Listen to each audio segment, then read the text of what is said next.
Okay. Oh, yeah, absolutely. I find it very fascinating that they focus on the Mughals, rather than the British. Do you and of course, some of this rewriting is kind of new. I mean, in 2021, the Indian government, removed Mughal Empire, one of the greatest, from their website, so, even up till very recently, the Mughal Empire was being recognized as, like, a very great, almost golden point in Indian history, and then, of course, this trend has been around for a long time, but it's been slowly but surely sort of becoming like a very big catalyst for all these movements, all this anger.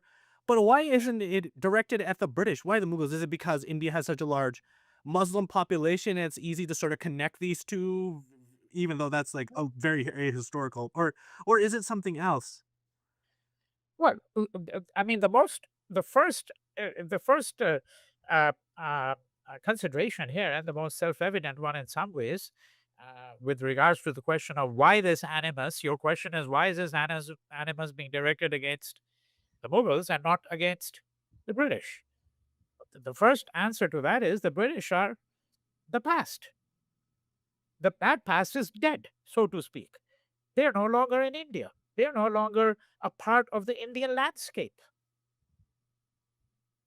Now the Muslims are part of the Indian landscape. Hmm. They persist. And of course, there's this fantasy that, oh, their numbers are growing astronomically. You know, now another Pakistan is going, might emerge. There's going to be a demand for, another partition of India 30 years from now, etc., etc. I mean, that's the most evident answer to your question.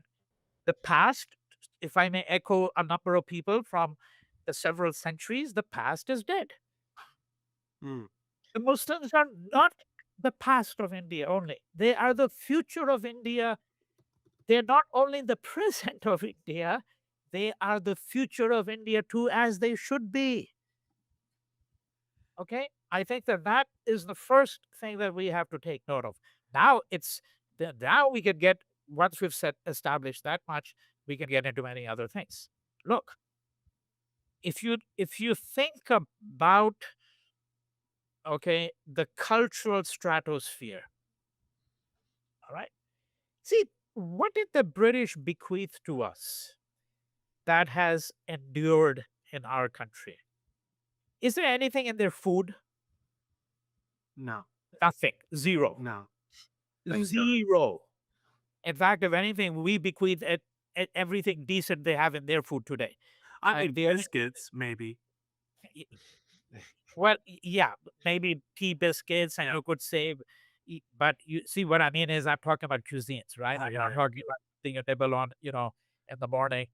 Maybe parley biscuits, although I don't know if parley biscuits were, it's an interesting story of how far they go back and all of that. But you get the general sense of what I mean. That that nobody in India eats steak and kidney pie. Okay, right?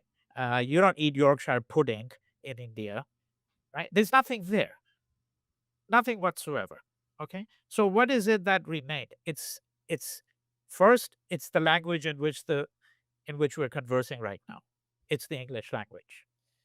Okay, and then of course in the political domain you can speak of parliamentary institutions and all of that.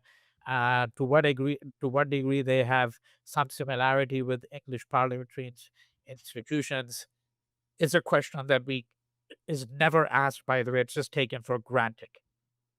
But we won't get into that. I'm saying in the totality of things, there's really very little, frankly. In the case of the Muslims of India, we're talking about an entirely different story. We're saying that that cuisine has has become entirely absorbed into the cuisines in the plural of India, because there was Muslim presence, as you know, and continues to be Muslim presence in all parts of India. Okay, so you can even think of the various ways in which Muslim cuisine has influenced even places like Gujarat. By the way, because of the fact that Western India there was Muslim traders coming in from the Arab world. Obviously, Kerala. I'm not even speaking about the most obvious places, which is all of Northwest India, Punjab, you know, Kashmir, etc., etc. I'm not even thinking about all of that. That's just too obvious. You think about the music, Hindustani music. I mean, there are two. So there's Hindustani music and there's Carnatic music. Hindustani music, the Gharanas are full of Muslims and Hindus. You see, they are an inextricable part. Now that of our, who we are. In fact, I have argued radically. I know that it that I can be subjected to severe admonishment and worse from both sides. I want to say something to you right now and say it openly, and we can spend the next uh, 6 hours and the next 6 weeks unraveling that in all of its complexities. And that proposition is simply this: you cannot really be a Hindu in India without recognizing the Muslim in yourself to some degree. Mm, And you cannot be a Muslim in India without recognizing something of the Hindu in yourself. In North India, it is, people say it's just a cliched expression. I think it has to be taken very seriously when people speak about the Ganga Yamuna Tehzeeb. Okay, the culture that developed in the Doab, right? In the area between Doab, between the two rivers and the Gangetic Plains, right? This was an integral part of who we became as a people. And you'll see where I'm leading to in just a moment, and then I'll conclude my long comment here, right? But before I get to that, one little thing. So, for example, there's a contemporary Indian writer. He's written a book. His name is Saeed Naqvi, and the book, it's really like a play in a way. Um, it's called "The Muslim Vanishes," where the whole, and I've done a book talk on that, which is on my YouTube channel. And so it's like, you know, it begins with these journalists, um, me- uh, you know, meeting in the morning, and suddenly one of them says, "It looks like, my God, I mean, all the Muslim monuments have disappeared. I don't see the Taj anymore. I don't see the Qutb anymore." And then essentially, the film construes this imaginary scenario where the Muslim disappears from India altogether. Okay. And what would that mean? You know, how would we even begin to comprehend that? Because look, what is it that some leading people in the government, I won't mention names, what leading people in the government occupying again the highest offices of the land have said? Sometimes they've said it almost, not exactly in those words. They want a country that is free of Muslims, Musalman Mukt, free of Muslims, in a manner of speaking, right? And this is what really prompted, in a sense, Saeed Naqvi to write this kind of anguished and yet satirical play, The Muslim Vanishes, right? So, to go back to your question, the Muslim is within us, which is why he generates a different kind of anxiety. The Britishers are not within us. Forget about their being with us. They're not, because we got our independence in 1947, and the British didn't stay behind. India was not a settler colony. This is not South Africa. Even in the case of South Africa, a large number of whites left, huge number of people stayed. Algeria was a settler colony. 90% of the French who were there left Algeria once Algeria became free and it was a civil war, but 10% stayed behind. Okay. Who stayed behind among the British? Hardly anyone. A few scattered individuals here and there, frankly. Okay. And that's what I mean. That past is dead. I'm arguing from the standpoint of Hindutva. This is how but for them, the Muslim is very much present, threateningly present in every way, in every domain of Indian life. Okay. And this always generates an enormous anxiety. It's like what Freud had mentioned when he wrote about what he called the narcissism of minor differences. that sometimes our hatred is most acutely felt towards those who are very much like us. Okay. The English football fans belonging to Liverpool, Arsenal, Manchester, Manchester City, etc. They all come from the same milieu, and yet they hate each other with a passion which is incredible. You know, that animosity is much greater than the animosity that any of them might have for a Frenchman or a Frenchwoman or a German or whoever. That's what Freud was trying to understand. So he says that sometimes we feel the most hatred, the most animosity is generated against those who are very close to us. And, and, and this is what I'm trying to underscore. What the proximity in that sense, in every way, of the Hindu to the Muslim, that part of the world.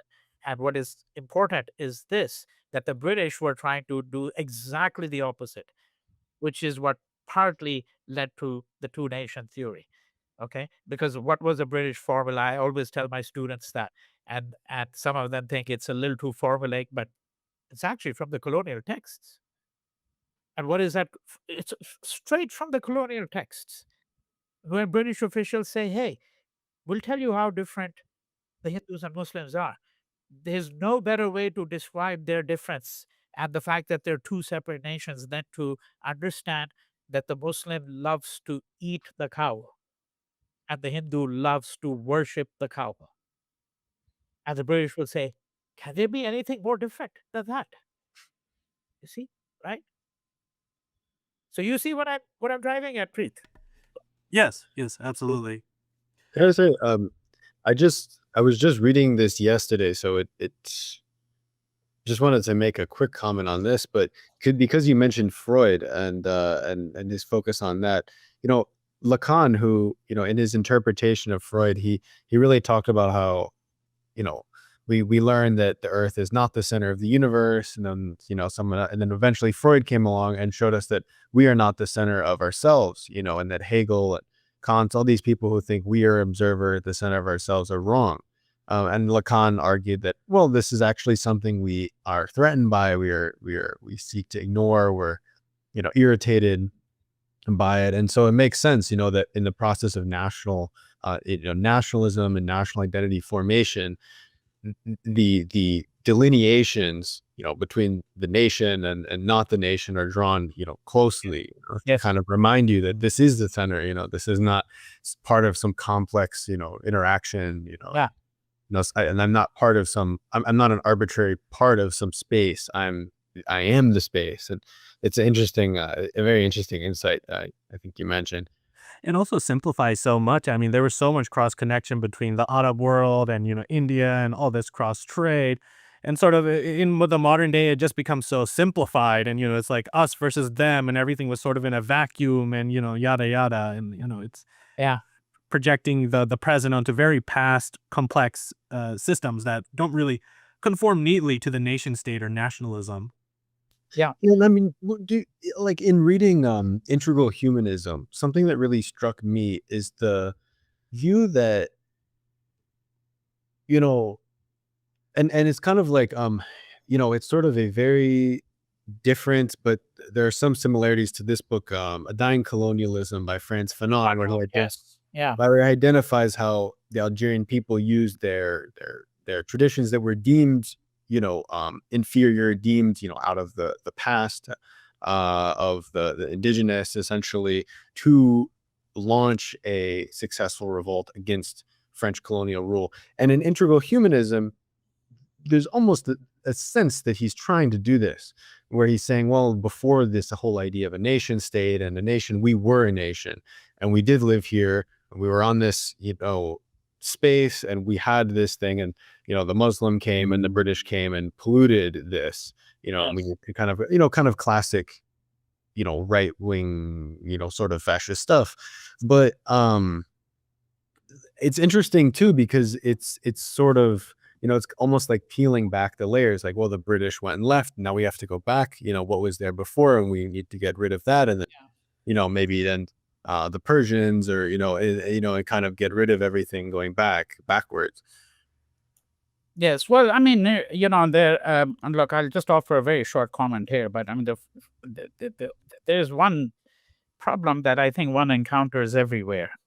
Um, I mean, you see that in the U.S., but you also see it, in the countries of the Caribbean, where I've been to in connection with my, interests, political interests, interest in colonialism, and my interest in the Indian diaspora. So I'm thinking, thinking of countries such as Trinidad, for example, and Guyana. Um, and what is it that I'm referring to here when I'm referring to the Caribbean? I said you see it in the U.S. preeminently. In some ways, you're seeing it in India, of course. And that is this whole question of priority of arrival, as I call it, right? Well, we were here before you were. Well, the first thing is, what does this mean? Okay. I mean, in some ways, it's frankly primitive, if you ask me, a primitive way of even thinking about any question. And in the US, of course, it's the height of absurdity to adopt that view. But frankly, what has MAGA done? That's what it's done. It's essentially adopted that, so when it's trying to boot out all these immigrants, albeit they'll say illegal ones, uh, although no one doubts that they have their mind on very lots of legal ones too, but if and they may get around to them later on. Uh, but this idea that, well, look, essentially, what are the most characteristic features of this nation? What is a MAGA hypothesis? The most characteristic features are that this is an Anglo-Christian country. And why is it an Anglo-Christian country? Because it has to do with the priority of arrival. Who are the people who first came here? They're the Puritans and the Pilgrims. So these are people who come from England, okay, and England and the British Isles more broadly. The Irish actually only come as indentured servants at the first phases. They come, of course, in other capacity in the 19th century. Okay, but it's the English, it's the Scots. And then after that, you're going to get more white people. You're going to get people coming from Scandinavia and Germany, etc. Right? So that's this is, what is it? It's priority of arrival, that the Chinese and the Japanese and and South Asians like myself and all the others, they all came much later. You know, and incidentally, that argument is used in Trinidad by the Afro population,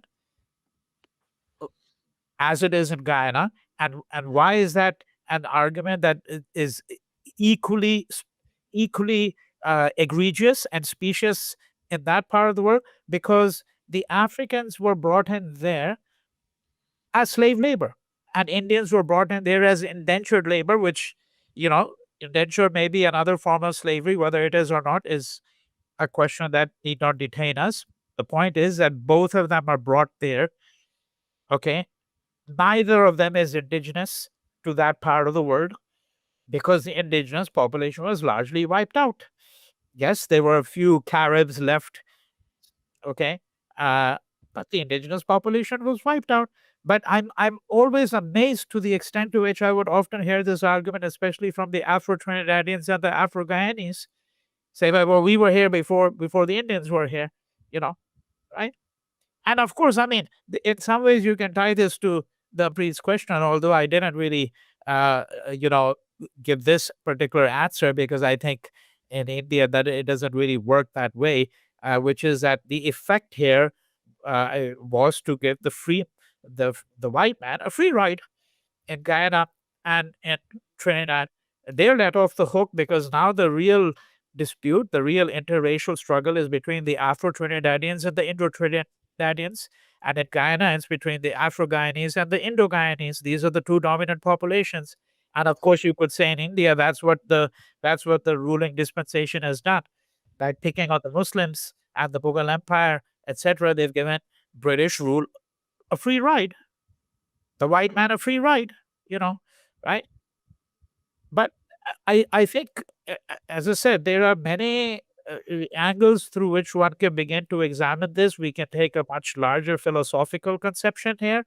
which would take us back to Lacan and people like that. And that conception would have to do with how we begin to think about the self. And how is it that people become strangers to one's self? Okay, right? At what we have to do,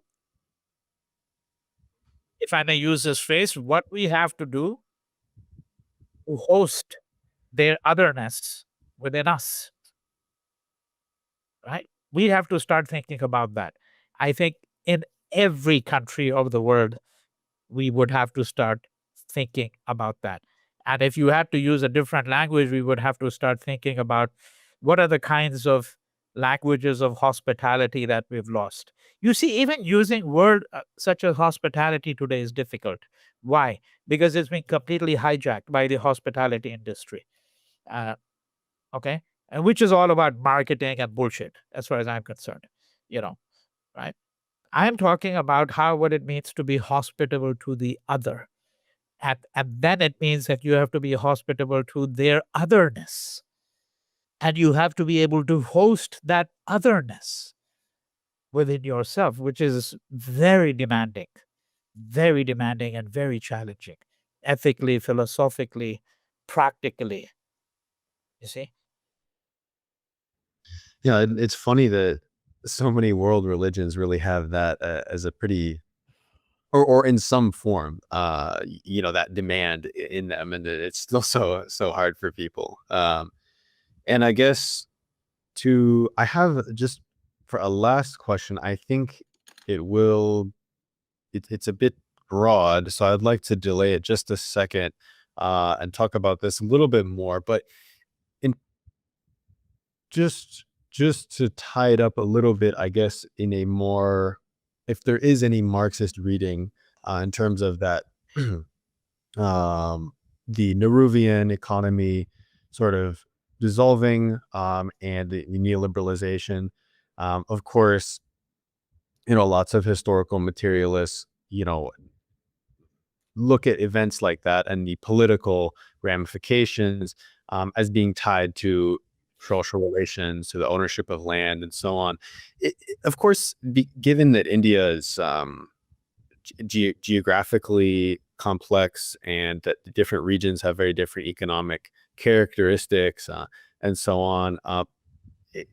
So it's hard to tie it up neatly in a bow. And historical materialism is generally limiting. But if there's anything there in terms of kind of capitalist interests, in terms of landed interests, Yeah. that made this very appealing to a certain section of elite because Hindutva really does feel, despite its populist appeal, as a bit of a revolution from the top. Even back in the beginning, from what I've heard and from what we've discussed here. Yeah. I mean, look, um, let's consider a couple of aspects of the story. So, one aspect of the story has to do with, and that will actually bring in the Maoists into the picture. Okay, the whole question of Maoism or Naxalism, as we call it in India. Uh, and for the benefit of your listeners, it might be important to just underscore what Naxalism is, but the term goes back to Naxalbari, which is a place in West Bengal where and Bengali ideologue and intellectual by the name of Charu Mazumdar, you know, sort of using the vanguard theory, right? So, you need intellectuals as a vanguard, initiates a movement which is really against, you could say, landlordism, among other things.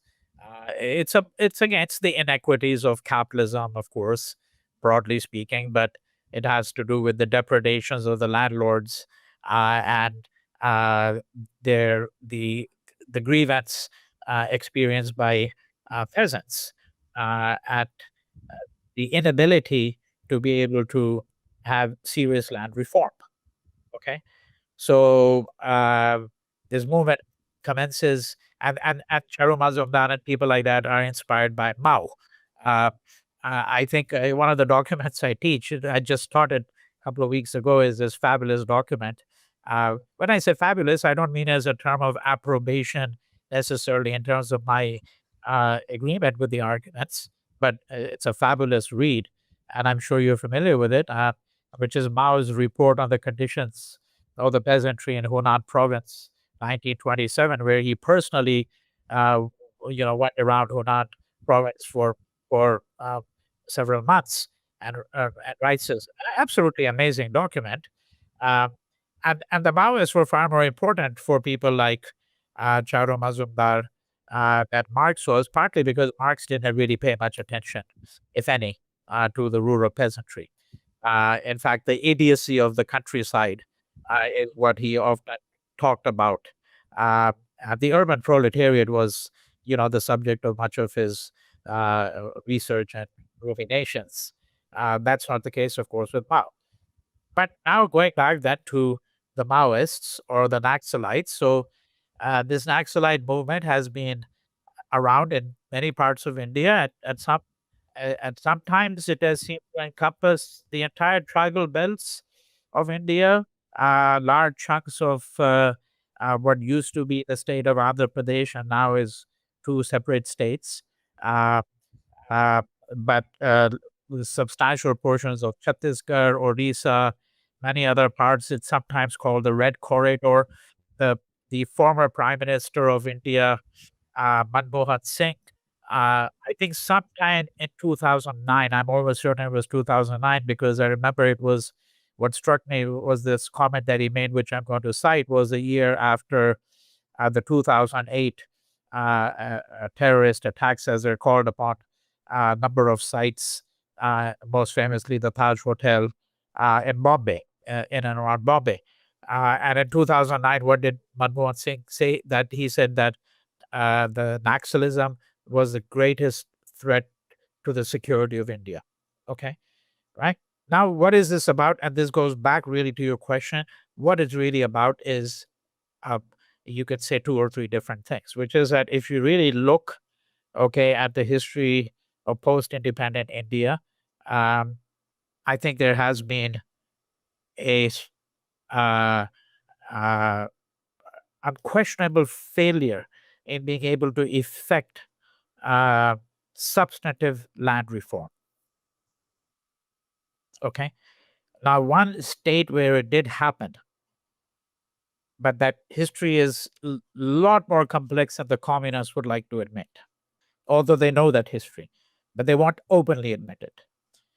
Okay. So Kerala is that one state where there was very substantive land reform with literally a stroke of the pen, so to speak, almost, is the state of Kerala, southwest India.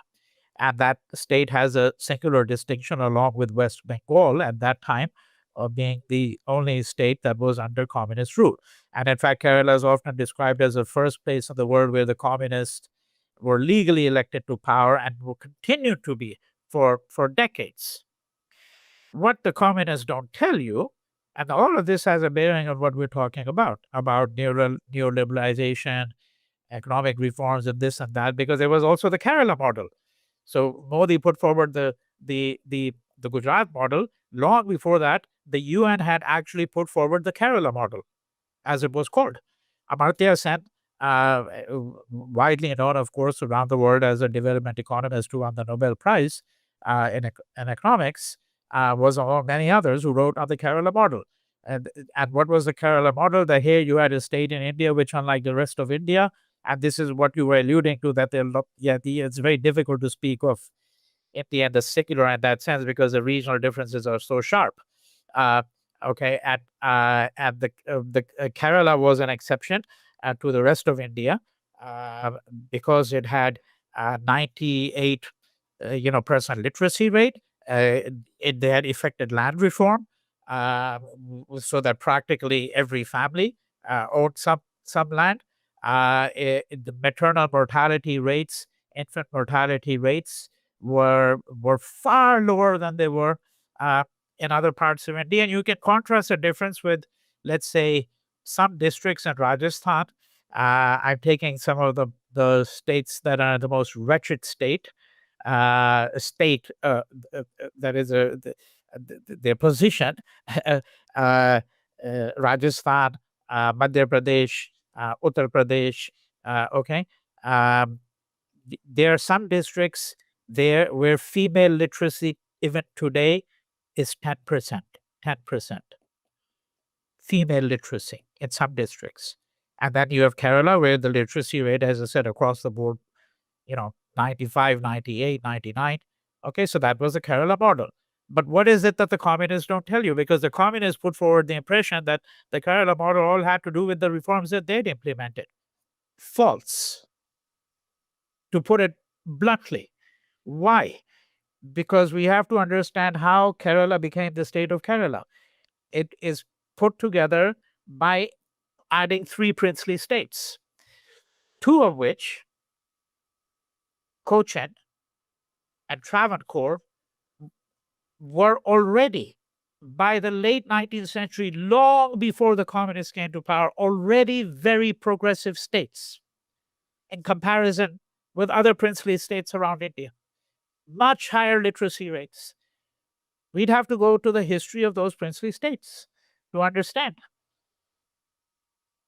how Kerala became the state that would then be sold to the rest of the world as a model state. Now, I'm not saying that the communists didn't have some role to play in some things. I'm not saying that. But I think it's completely misleading to suppose that it was really the communists who were preeminently responsible for how Kerala eventually turned out and how it shaped up. Okay? That's one part of the story. The other part of the story, which takes us back to the tribals, is the story of resource extraction. But neoliberalization also means that companies and this is where the Hindu nation state model has worked hand in hand with the wealthiest people in India. Okay, when people talk about the nexus between the Ambanis, and the Adanis, and particularly and the Modi regime, this is not one of these casual. Yes, people throw it around casually without knowing the details, as we all do. We all casually throw around remarks about which we know very little. But the point is that there is some substance there, and that has to do with trying to understand how the wealthiest individuals and the richest companies in India, okay, have been aided in the task of resource extraction. That means infiltration of tribal areas. A lot of, as is the case in Myanmar, many other countries, okay, the mineral wealth is disproportionately in areas which are now under tribal jurisdiction, so to speak. They're part of tribal India. And of course, the government of India has a policy in principle that these tribal areas should be left largely untouched, that there should be development, should be encouraged, but it should be development that is sustainable, commensurate with the cultures of these peoples, etc., etc. In extreme cases, they've even, as is the case on the Andamans, of course, that's a very extreme case. Technically, no one is supposed to have contact with these people whatsoever. Okay, right? But if you take the more general model, the point is that these are the areas where resource extraction is critically important in the kind of rampant, rapacious capitalism, which is integrally a part of the politics of the Indian nation state today. And that is one reason why they are adamant upon this, upon waging war upon the Naxalites, because the Naxalites have disproportionate influence in some of these tribal areas. You see, right? So there is everybody knows about the war with Pakistan. Almost no one knows about the war that the Indian state is waging against tribal populations effectively. They say that they're waging them only against the Maoists, and an operation is underway as we're speaking right now. Even reported a few days ago in a small article in the New York Times about the Indian state and the fact that in this long-standing war against Maoism, this year in particular, they're making strident attempts to remove them because the Amit Shah, the Home Minister has declared that he wants India free of Maoism um, by March of 2026. You know, right? Okay, so free of the Muslims, free of the Maoists, right? Free of the secularists, free of the liberals. You know, who's going to remain, right? Who- That remains to be seen. Yeah, it is an interesting sort of right-wing mentality where you create a goal and then you think, well, we have the right goal, so we'll figure out how we achieve it, Yeah, yeah, whereas I suppose in general, the left very broadly is more in terms of analysis and then understanding how things play out. Maybe that's too much of a judgment, but it is curious when people kind of have the attitude. They have the goal and then the solution they anticipate will work out later.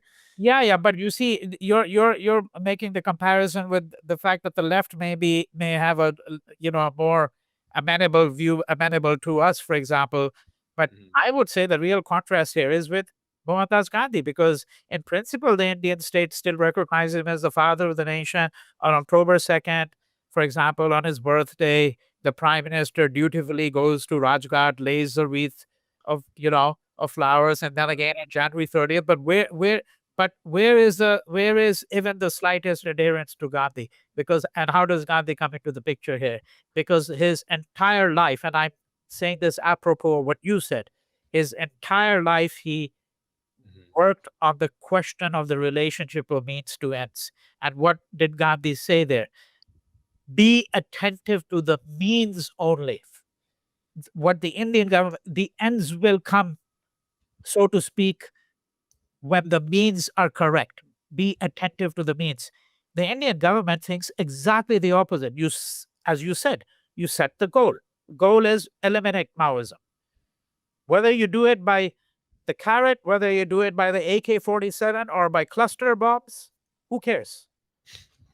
Yeah, and no, there's no thought about what the ramifications will be or what, I suppose it's part of a general fascist mentality and also this kind of particular breed of populist nationalism, the kind Yep. of Orban, Trump, BJP kind of Yeah. thing.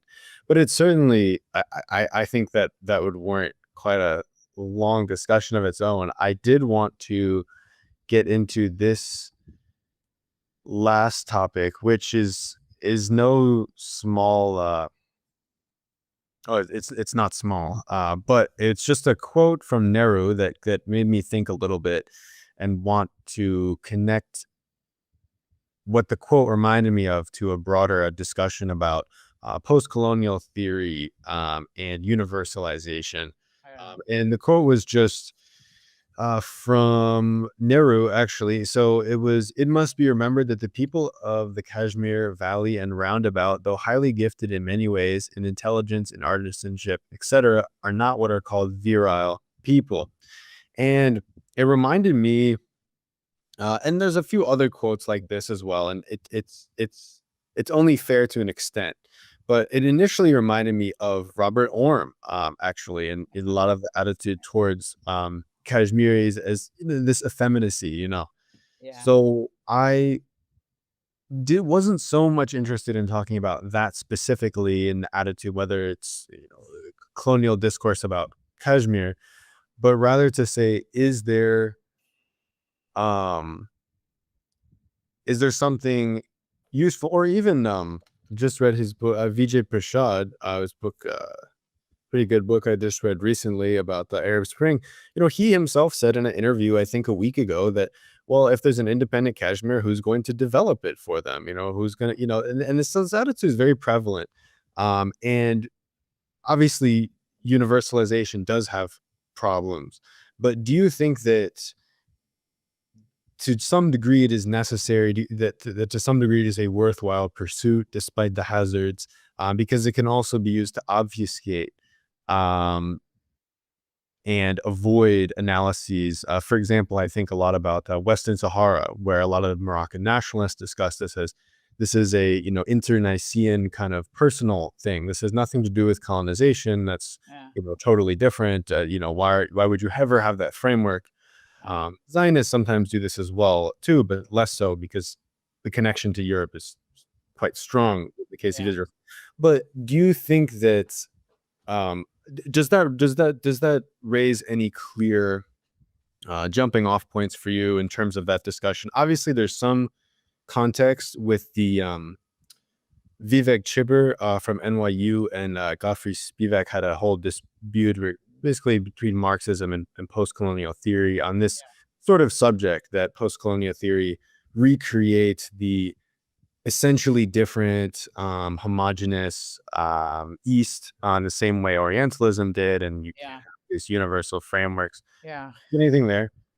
Yeah. Well, I think we will, to be quite frank, I think we're going to need a separate discussion on this because that, yeah, I know the Chibber debate. It's not so much, by the way, with Spivak. The book that he did, the main targets there is not, it's not Yeah. Spivak. Main target is Partha Chatterjee and Dipesh Chakrabarti, actually. So I think that's I mean, he inspired, of course, with many, and I think the general view is that Partho came out on top of that, because Partho and Chibber have, there's actually video recordings of their debates as well. It's not necessary for me to enter into how I think about that, because, as I said, that's a very long subject. I think you'll agree, because we'd have to get into their respective positions, and that also then try to attempt to understand um, to what extent their positions are representative of both post-colonial positions. Post-coloniality has had its day, if you ask me, right? I mean, we're talking about a very different time than, let's say, 3 decades ago. Um, so that's one set of questions. But when I say this is all a subject for another discussion, because you started with a quote from Nehru on Kashmir. And I think we should have a separate discussion, perhaps not maybe some months from now, on Kashmir. It doesn't have to be always around the time when there's a war going on. People, usually have discussions when it's prompted by a war or an event or something like that. But Kashmir is there. The problem is there. It's been there, for decades, obviously. And I'll say this much, just so that I give you a little trigger point to think about that quotation from Nehru, where he says that, look, the Kashmiris are a gifted people and all of that, but they're not particularly virile. And you said it reminded you of Robert Orme. Uh, so we know that Orme, of course, wrote the classic essay, one of the classic essays, which I have written about, by the way, at considerable length in a number of places. That essay dates back to the 1780s, on the effeminacy of the inhabitants of Hindustan.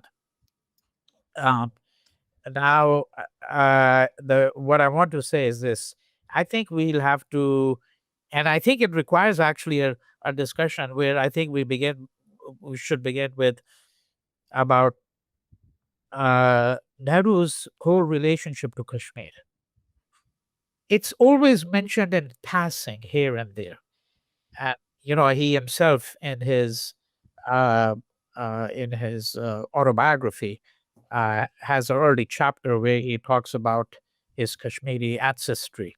Okay, and I think that we're going to have to place that remark first within that context. Okay, you've taken it to a very different plane by putting it within a larger argument about post-colonial thought versus, let's say, a more Marxist kind of view rooted in historical materialism in whatever shape or form. Okay. Or at least like more universalizing, I Yeah, suppose, in a yeah. way that would be against post-colonial. Yeah, so I will go to that universalizing in a different way. That's the only comment I want to make, and I think we'll stop here. Yeah. He's writing all of this in the 1930s, early 1940s. I don't know exactly where that quote comes from. It's not from his autobiography, that I know. And I don't think it's from the discovery of India either. It may be from a letter he wrote to Indra in the Glimpses of World History, but I doubt that too. But wherever it comes from, he's writing basically all of this kind of thing in the 30s, early 40s. What is happening there? This is intensely a time of what is called the national character industry. Okay, that is that uh, there was a whole school of thought which dwelled on national character and ascribed a national character to every people. So this is the national character of the Germans. They are militaristic. They've always got their boots on the ground. You know, okay. For them there's a fatherland as there is for the Russians, but for everyone else there's a motherland. Okay, this is the national character of the Gallic people. The French people, the English people. This is what's called the national character industry. The United States government, in fact, actually commissioned a huge number of studies on the national character of every people.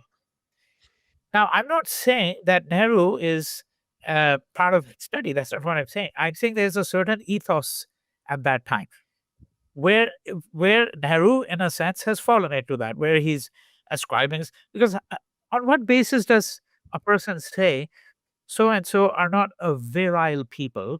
Of course, that's also first uh, putting a term of approbation to virile, because virile can be read purely neutrally. I don't think it's not usually neutral. If a woman said of a man in front of her husband, he's a virile character, okay, that is a different meaning, the word virile, than when Nehru says the Kashmiris are not a virile people, okay. That is to say that the semiotic range there of that word virile, of course, it suggests someone who's got some masculinity, who's got some guts, who's manly, okay.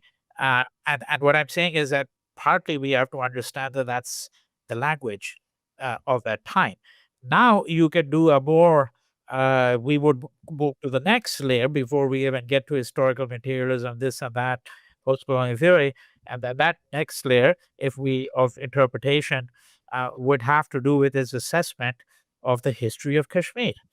Okay. Because what is it that made the Kashmiris not particularly virile?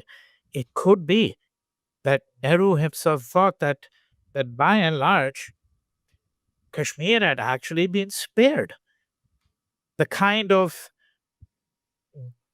if I may put it this way, the kind of constant bin of activity, military activity, that had characterized the Punjab in particular. Don't forget also that Kashmir, when he is writing, is under the rule of a Hindu Maharaja. Okay, what effect the Hindu Maharaja had upon his population, upon his subjects, that could be part of the story for Nehru. So you see what I mean, right? I think we would have to begin to unpack many layers in order to get a sense of, and I'd have to know where this quote is coming from. What's the larger, you know, uh, uh, context within which it's located? In order for me, is it part of a letter he writes? It's part of an essay he writes. It's an assessment that he offers to someone. Uh, I think that all of that would have to be part of the discussion. Yeah, I just to be, it should be in the citations of her book, but it is just at the beginning in the introduction of colonizing Kashmir, and her view is, that so she brings it up as an example of a uh, Colonial mindset. yeah, Yeah, exactly. yeah, yeah. No, But no, I no. just but I really appreciate all of those considerations at any rate, though. And I think it was more the spirit of the comparison. To what degree does does saying that, well, that's, Yeah. an unfair comparison because this is some that's not at all what you're saying, but this is unfair because it's somehow internal or it's part of this kind of um nation state politics internally. When is the framework of colonization uh, Yes. appropriate? And because in some cases, I don't think many people would contest the case of West Papua, for instance, or a play where these are not European nations, but it's very clearly that framework is applicable, for all kinds of Yes. reasons. Yeah. um and so I guess as a general subject, where do you feel in insofar as About the ability? question of the colonization of Kashmir. No, I actually was speaking more generally, just about when should, and especially in the West, when should, or it's not a clear line, but what are some of the um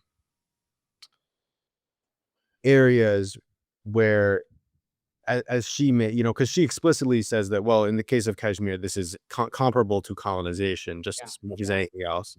Yeah.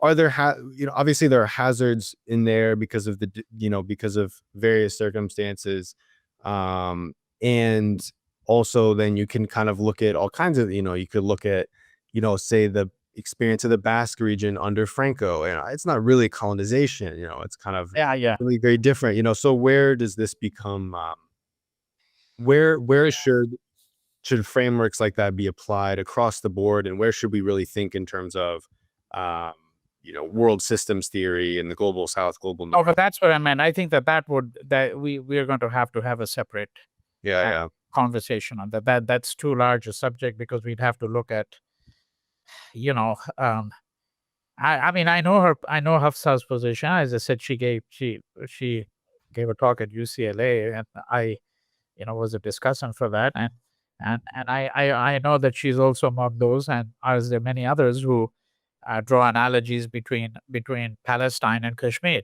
and many in the movement have drawn these analogies. I think sometimes these are drawn much too quickly and easily, um, um, and I also do think, but I don't really want to, because as I said, it's really subject for a long discussion. But just on the question of Kashmir, Mhm. one last point.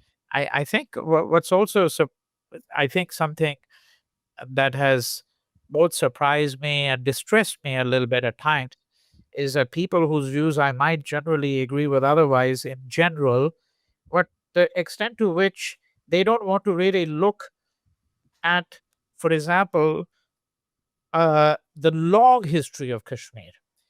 Okay, by that, let me be very clear. I'm not talking about the presence of just Kashmiri pundits and all of that, because on the Hindu side they always say that, let's imagine that everything that's been said about Kashmir is right, but why is no one talking about the Kashmiri pundits? That's not what I'm saying. What I'm talking about is the fact that the substratum of that civilization was Shaivism. And there's a very long history of Kashmiri Shaivism, a history that goes back to at least 1,000, 1,500 years. I don't see contemporary political discussions really taking that into account at all. And why they don't is something that I think needs to be asked as well. You see, okay. So that's why I said this is subject for another discussion, because then especially if we start locating it in relationship to other illustrations of, um, you know, internal colonization, for example. Um, because let's supposing someone said, well, apart from the fact that Kashmir is disputed between two nation states, uh, possibly three if you brought in China and some of its claims here or there, but let's say India and Pakistan. Uh, Apart from that fact, uh, how does the position in Kashmir differ? For example, if you're looking at internal colonization, okay, then Baluchistan, which is within Pakistan, where there is a whole liberation movement. How is it different? Uh, why is it that the people who speak about Kashmir do not draw any analogies with that, although Baluchistan is part of Pakistan. Okay, Mhm. right? Yeah, just as an illustration. Yeah, so maybe to very Yeah, there are too many different angles that we can think about here.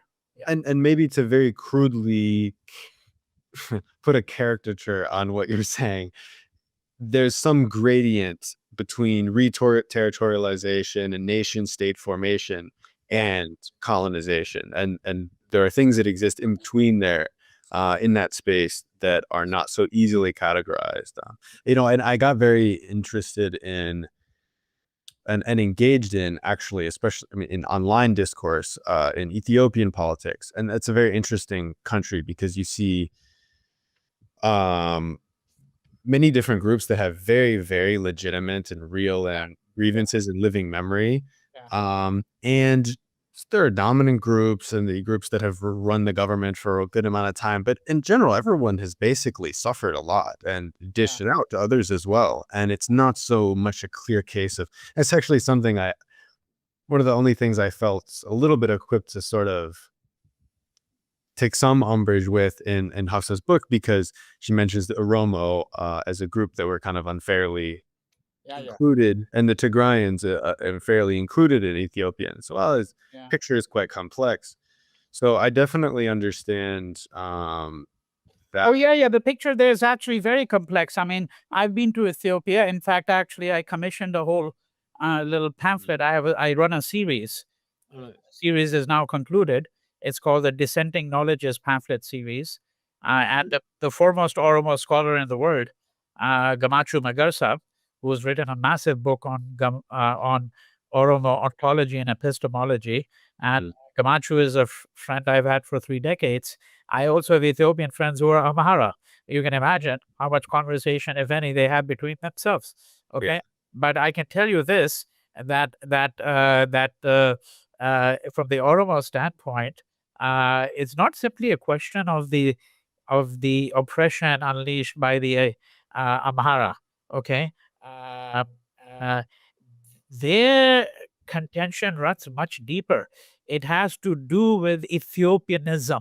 It has to do with the very creation of certain kinds of categories, which in their view are entirely illegitimate because they're completely a creation of Western colonialism. So I think the question in Ethiopia also runs much deeper than simply the surface differences between the Amara, the Oromo, the Yeah. Tigray, et cetera, et cetera. Yeah, yeah, Well, I definitely didn't mean to. Uh, I mean that's a quote from the book. yeah, yeah, Since you compare Oromo to Western Sahara to to Kashmir and so on, and I think that's and I love her book. I'll say it very clearly, and I enjoy talking to her a lot. But I think that is one that some examples, a good example of where you really do have a point in that the details and the various circumstances do matter. And I think, in a lot of ways, the horror of what has unfolded in Gaza has yeah, inspired a lot of, especially younger people who haven't had as much time to read and learn about things, to get engaged. And I saw this a lot when the Congo, and now people have forgotten about the Congo again. I think egregiously, but I saw that a lot when there was more discussion about the Congo online, maybe 2 years ago, mm, where people really, really, and I'm no expert on the Congo, but people were really, really oversimplifying the situation yeah, enormously, and that's a place where the details and the complexities matter immensely, and so I think it is another. Ironically, we're kind of getting back to maybe my initial concern in the question, which is that when you apply the framework, it does actually, it can actually include a lot of the complexities. But then again, if you say, well, there's no analysis necessary and we should kind of ignore this, then, that can serve a specific perspective as well. So there's no easy answer. all right, yeah. Well, I think maybe we should conclude, right? Yep. It was obviously very different. Talking to you in person felt a little surreal, but very, very enjoyable. And we'd love to have you on to discuss something more focused in the future as well. So it's very nice of you to come on. Thank you. Yeah, sure, my pleasure.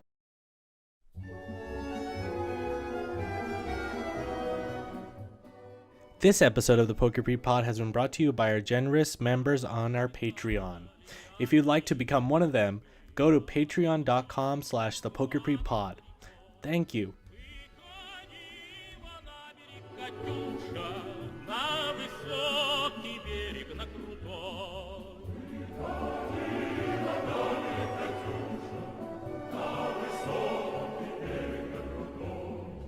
What the fuck? Glory to Stalin, I barely made it.